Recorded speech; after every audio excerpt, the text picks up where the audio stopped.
शुभ संध्या। मैं अनन्या विद्याश्री परिवार की ओर से रामलीला के तृतीय दिवस पर सभी दर्शकों का भरपूर आदर के साथ स्वागत करती हूँ। प्यारे दर्शकों, जैसा कि आप जानते हैं कि रामायण केवल एक ग्रंथ ही नहीं बल्कि भारतीय संस्कृति की विरासत है।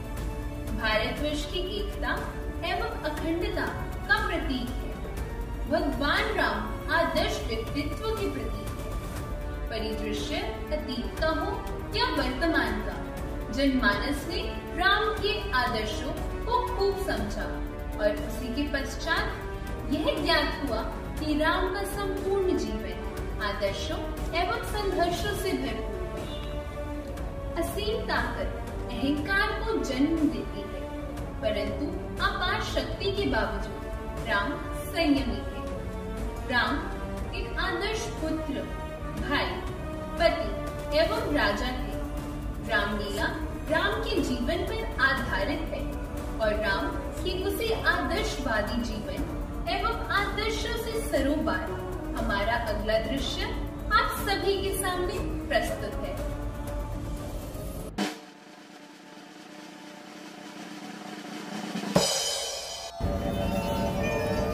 अब तो कान के पास कुछ श्वेत बाल भी निकल आए हैं जो जवानी के अंत और बुढ़ापे के आगमन का संदेश लेकर आए हैं। राजन, किन विचारों की उलझन में पड़े हुए हो? मैं सोच रहा हूँ जो हल्का मेरा सिर से राजरूपी भार हो जाए, प्रजा का मेरे पीछे कोई पालनहार हो जाए। बड़ा ही सुंदर विचार है महाराज, आपको अपना अंगत अवश्य ही बनाना चाहिए। मुनिवर, राम मेरा अति प्रिय है। यदि आप उसे युवराज बनाए और उसके सिर पर राज मुकुट पहनाए तो मेरे मन की समस्त चिंताएं दूर हो जाएगी। हाँ महाराज, ऐसे पवित्र कार्य में विलम्ब ना कीजिए और कोई शुभ मुहूर्त देखकर इसकी घोषणा करवा दीजिए। राजन, इसके लिए तो कल का दिन ही उत्तम है। तो मंत्री जी, शीघ्र ही सारा प्रबंध करा दीजिए और नगर में मुनादी करा दीजिए कि प्रत्येक राम का राज्याभिषेक होगा। जो आज्ञा महाराज, अभी करवाता हूँ। सुनो सुनो सुनो, महाराज दशरथ का संदेश सुनो। कल प्रातः युवराज राम का राज्याभिषेक होगा। कल प्रातः राम का राज्याभिषेक होगा। रानी कैकेयी, गजब हो गया, हमारा तो नसीब ही सो गया। क्या हुआ मंत्रा, ऐसा भी क्या समाचार है? रानी कैकेयी, आपने क्या कुछ सुना नहीं? कल युवराज राम का राज्याभिषेक किया जा रहा है। राज्याभिषेक? मंत्रा, क्या तो सच कह रही है? वास्तव में मेरे राम को सिंहासन पर बिठाया जाएगा। हाँ हाँ रानी, राम को ही सिंहासन पर बिठाया जाएगा। तब तो ये बड़े प्रसन्नता की बात है। खुली है भाग्य हम सबके, घड़ी शुभ आज आई है। तुझे तो कहना था मंत्रा, बधाई है बधाई है। बधाई तो उनके लिए है रानी, आपके लिए कहाँ की बधाई। भरत को ननिहाल भेजकर राम को सिंहासन पर बिठाया जा रहा है। अरे निर्भाग, तू ये क्या बोल रही है? इस अवसर पर तो तुझे आनंद मंगल गाना चाहिए और आज तू ये कैसे घिनौनी बातें कर रही है? मुझे तेरा तात्पर्य समझ नहीं आया। आ जाएगा, जब रानी से दासी बन जाओगी तब मेरा तात्पर्य भी समझ में आ जाएगा। महाराज दशरथ ने भारी षड्यंत्र रच डाला है। भोली रानी तेरे साथ घोर अन्याय होने वाला है। मिलेगा धूल में जीवन जब सारा तेरा, तब याद आएगा तुझे रानी कथन मेरा। हे प्रभु। अच्छा मंत्रा, तो मैं क्या करूं? मुझे तो कुछ सूझ नहीं रहा है। सुनो रानी, तुम्हारे महाराज दशरथ पर 2 वचन बाकी हैं। बस इन्हीं वचनों को मांगने का सही समय आ गया है।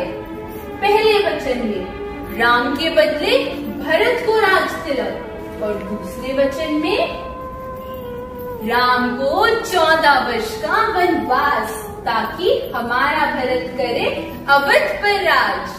ठीक है मंत्रा, परंतु रानी यह याद रखना कि महाराज दशरथ से वचन लेने से पहले सौगंध राम की जरूर ले लेना। अच्छी बात है, अब मैं अवश्य ऐसा ही करूंगी। बस रानी, फिर तो आपकी ही जीत है। अच्छा मंत्रा, तो अब मैं को भवन में जाती हूँ और मैं जाकर महाराज दशरथ को अवगत कराती हूँ।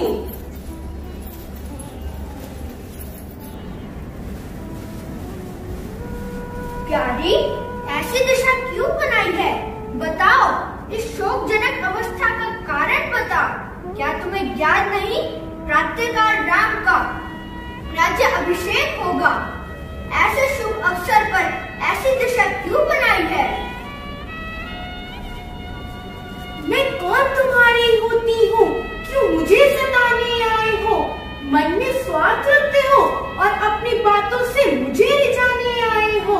प्यारी, बताओ तो सही, क्या बात है, क्या चाहती हो? मैं जो चाहती हूँ वो आप पूरा नहीं कर पाओगे राजन। क्या कहूँ, कैसे कहूँ, कहने से क्या परिणाम है सरल, सुनना मगर करना उसको कठिन काम है। क्या कहा? कठिन काम है? क्या है संसार में जो तुझसे अधिक प्यारा हो? हीरे मोती तो चीज ही क्या, जब प्राण ही तुझ पर वारा हो। बड़ा अंतर है राजन, बात कहने में और करने में। ये कह देते हैं मैं मरता हूँ, मगर मुश्किल है मरने में। प्यारी, यह तुम क्या कहने लगी? यह तुम्हारा मिथ्या विचार है। क्या तुम्हें लगता है यह मेरा झूठा व्यवहार है? बस महाराज, मुझे सब ज्ञात है आप मुझसे कितना प्रेम करती हैं। तो परख लो मेरे प्रेम और अपनी परीक्षा रूपी कसौटी पर परख लो। ठीक है महाराज, चिंता यदि है आपको मेरे कुछ काम की, तो खा जाओ मेरे सामने सौगंध राम की। कहा एक बार जो, अंतिम वही वचन होगा। कसम है राम की मुझे, नहीं मिथ्या कथन होगा। धन्य हो महाराज, वीरों की यही आन है और क्षत्रियों की यही पहचान है। सुनिए महाराज, जब आप इंद्र की ओर से शंभरसुर से युद्ध कर रहे थे, तो आपने मुझे 2 वर मांगने को कहा था। हाँ, कहा था, हमें खूब याद है। हाँ, तो मेरी वही धरोहर मुझे लौटा दीजिए। हाँ, कहो कहो, क्या चाहती हो, जल्दी बोलो। इसके लिए इतना आडंबर रचने की क्या आवश्यकता थी? यह तो तुम्हारा अधिकार ही है। पहले ये मांगू या ये मांगू? ये मांग लो। अच्छा तो सुनिए प्राणनाथ प्राणपति मेरे, अब मैं आपसे अपने वर मांगती हूँ। पहले वर में राम के बदले में यह राज भरत को चाहती हूँ। दूसरा जो ऋण चाहिए मेरा, सो सुनो संकुचित मत होना। क्षत्रिय नरेश कहलाते हो, सबसे से विचलित मत होना। राम जो राजा होते हैं वो राजा नहीं उदासी हो। कल से ही 14 वर्षों के लिए तपस्वी बनकर वनवासी हो। रानी, यह क्या मांग लिया तुमने? हम यह वर तुम्हें कैसे दे सकते हैं? क्यों महाराज, सुनते ही कलेजे में बाण सा क्यों लग गया? रानी, राम ने तेरा क्या बिगाड़ा है? वह तो तुझे सबसे अधिक प्यारा है। रानी, तू अपने वर वापस ले ले। बस रहने दीजिए, मैं जो कह चुकी मैं उसे लौटा नहीं सकती। रानी, क्या तुम जानती भी हो तुम क्या कह रही हो? भली भांति जानती हूँ महाराज, इसीलिए तो कह रही हूँ। परंतु यह कैसे संभव हो सकता है? हम यह वर तुम्हें कैसे दे सकते हैं? फिर इतनी उदारता और सत्यवादी होकर क्या सोचकर कहा था कि क्या कोई चना चबेला मांगूंगी या कोई कीमती उपहार मांगूंगी? एक राजा की पुत्री हूँ और एक राजा की धर्म पत्नी हूँ। राज्य से भी कम भला क्या मांगेगी, ये नहीं सोचा था आपने? सोचना चाहिए था, पर सोचा नहीं। कैकई, तूने मुझे कहीं का नहीं छोड़ा। हंसेगा संसार मुझ पर, लोग कहेंगे एक बूढ़ा स्त्री के मुंह में ऐसा अंधा हो गया कि महलों के सुख छोड़ बेटे को वन में भेज दिया। कितने व्याकुल क्यों होते हो महाराज? शूरवीर होकर एक साधारण सी बात पर घबराते हो। भूलिए मत महाराज, आप एक सूर्यवंशी हैं। हरिश्चंद्र ने कैसे रखा इस कुल का मान, राजा शिनी ने आन पर कैसे त्यागे प्राण। याद रहे यह भी राजन जो कुशल वीर कहलाते हैं, प्राण देकर भी अपने वचन को निभाते हैं। रघुकुल रीत सदा चली आई, प्राण जाए पर वचन न जाए। आज अर्पण है तुझे सुख संपदा और मान भी, ले ले यदि लेना ही है वरदान भी और प्राण भी। राम राम राम पुत्र राम। प्रणाम महारानी, ये आपने कैसा स्वरूप बनाया है और महाराज को किस संताप में जलाया है? मंत्री जी, पहले आप शीघ्र ही जाकर राम को बुला लाइए, उसके पश्चात आपको सब ज्ञात हो जाएगा। जो आज्ञा महारानी। राम पुत्र राम, राम राम पुत्र राम, राम राम पुत्र राम। प्रणाम माता श्री, प्रणाम। पिताजी, यह कैसी दशा बनाई हुई है? कभी आंखों से आंसू निकलते हैं, कभी आहें निकलती हैं, कभी कुछ होठ हिलते हैं, कभी आंखें उबलती हैं। कुछ तो बोलिए पिताजी। मालूम होता है कि कोई गहन दुख है। पिताजी तो मुझे देखते ही गले से लगा लेते थे और संसार के सारे दुख भूल जाते थे। माता श्री, अब आप ही पिताजी के दुख का कारण बताइए और मेरी शंका मिटाइए। बेटा, महाराज ने मुझे 2 वर मांगने को कहा था, सो मैंने आज मांग लिए। पहले में भरत को राज तिलक और दूसरी ओर तुम्हारे लिए 14 वर्षों का वनवास। अहो भाग्य, यह तो बहुत ही अच्छी बात है। तो फिर इसमें दुख मनाने की कौन सी बात है? या फिर पिताजी की चिंता का कोई अन्य कारण है? नहीं बेटा, इसके अतिरिक्त और कोई बात नहीं है। तो फिर पिताजी अपना संताप मिटाइए और प्रसन्न मुख बनाकर मुझे जाने की आज्ञा दीजिए। राम, जब तक तुम इनके पास बैठोगे इनका संताप कम नहीं होगा और इनका कलेश और बढ़ेगा। तो तुम शीघ्र जाकर माता कौशल्या की आज्ञा लो और वन की ओर चले जाओ। कैकई, तुम माता नहीं कुमाता हो। पिताजी, आपको माता कैकई को यह बोलना शोभा नहीं देता। अब मैं आज्ञा चाहूंगा। राम, कैकई, मैं तुम्हें कभी माफ नहीं करूंगा।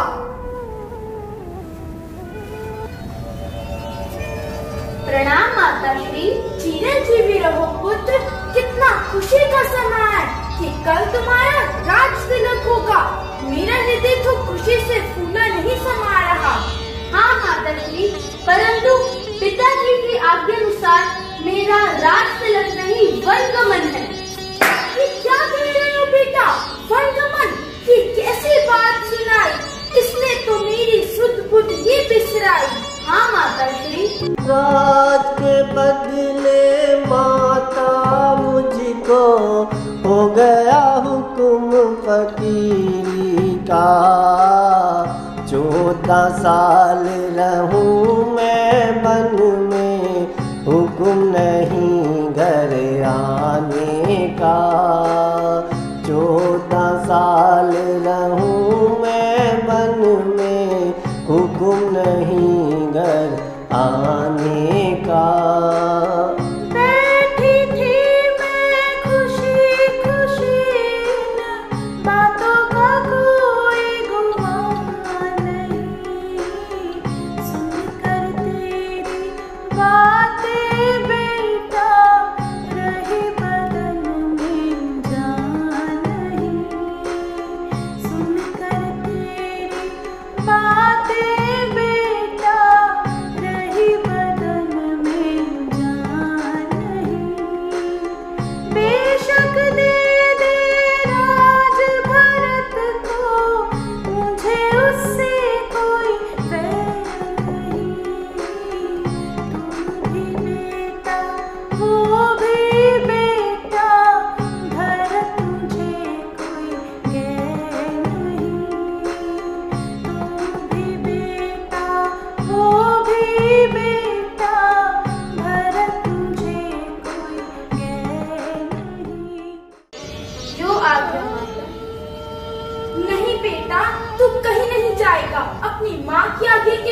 की आज्ञा मिल चुकी है।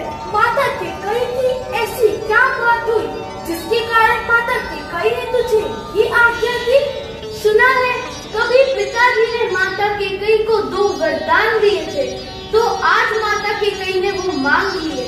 पहले वरदान में भरत का राज तिलक और दूसरे में मेरे 14 साल का वनवास।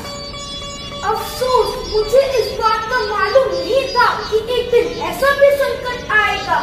अच्छा बेटा, अगर महाराज ऐसा ही चाहते हैं तो जाओ और अपने पिताजी के वचनों का पालन करो। मैं क्या सुन रही हूँ? माताश्री प्रणाम। माताश्री, आप स्वामी को कैसी आज्ञा दे रही हैं? क्या कहूँ बेटी, कैसे कहूँ? मेरी वाणी के अंदर इतनी शक्ति कहाँ कि मैं तुझे ये समाचार सुनाऊं? तो प्राणनाथ, आप ही बताइए, ऐसा क्या समाचार है? ऐसी कुछ बात नहीं है, इनका दुखी होना तो बस व्यर्थ ही है। फिर भी बताइए तो सही। कुछ समय पहले पिताजी ने माता कैकेयी को 2 वरदान दिए थे और आज माता कैकेयी ने वो मांग लिए।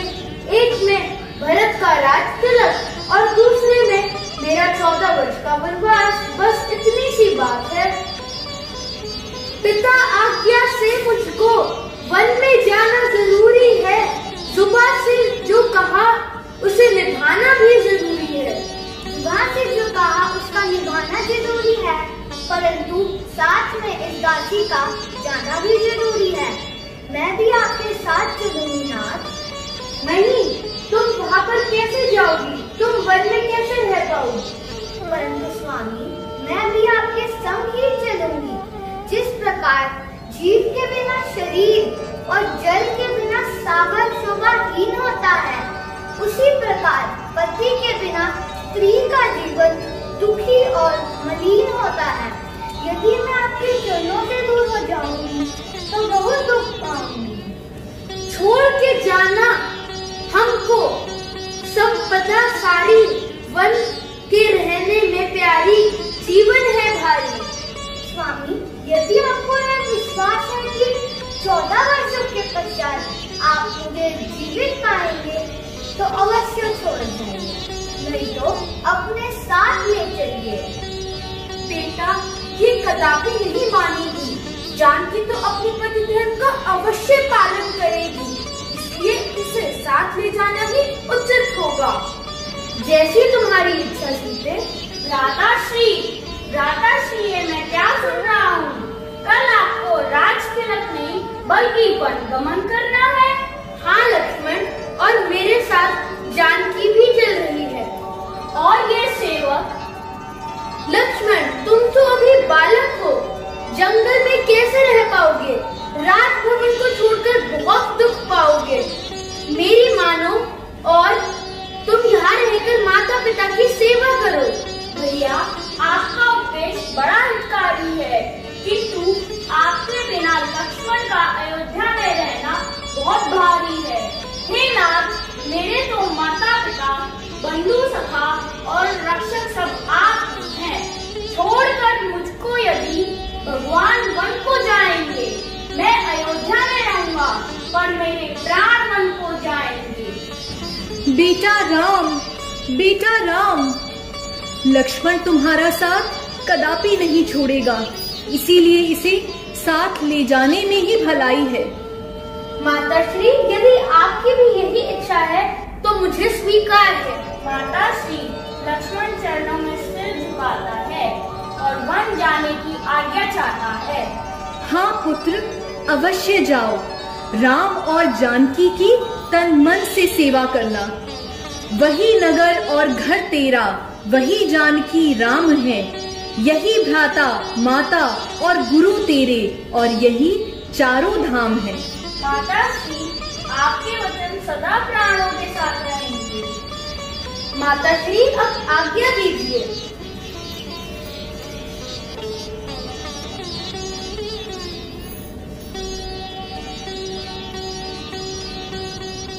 गोस्वामी तुलसीदास जी ने रामचरितमानस में इस प्रसंग को बहुत ही सुंदर चौपाई के रूप में संकलित किया है।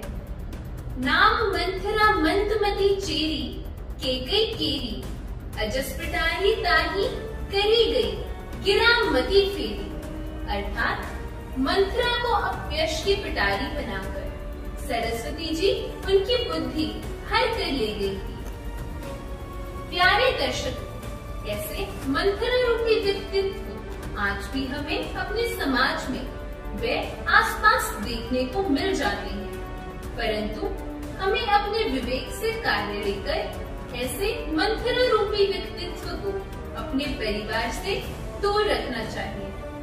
आशा करती हूँ कि विद्याश्री के इन नन्हे कलाकारों का प्रयास आप अवश्य ही सराहेंगे और कमेंट बॉक्स के जरिए अपना आशीर्वाद इन कलाकारों को अवश्य ही देंगे।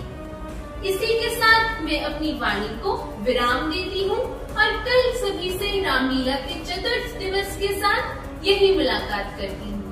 शुभ रात्रि।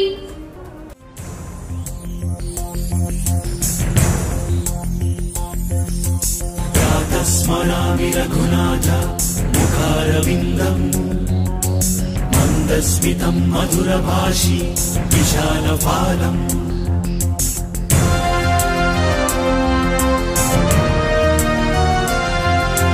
कर्णावलिं विचलकुण्डल शोभिखण्डभागम् कर्णान्तर्गनयनं नयनाभिरामम्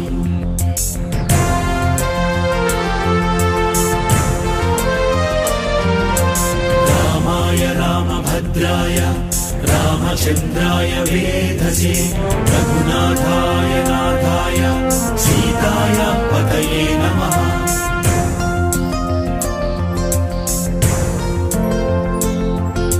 चरितं रघुनाथस्य शतकोटि प्रविस्तरम् एकैकमक्षरं प्रोक्तं महापातकनाशनम्।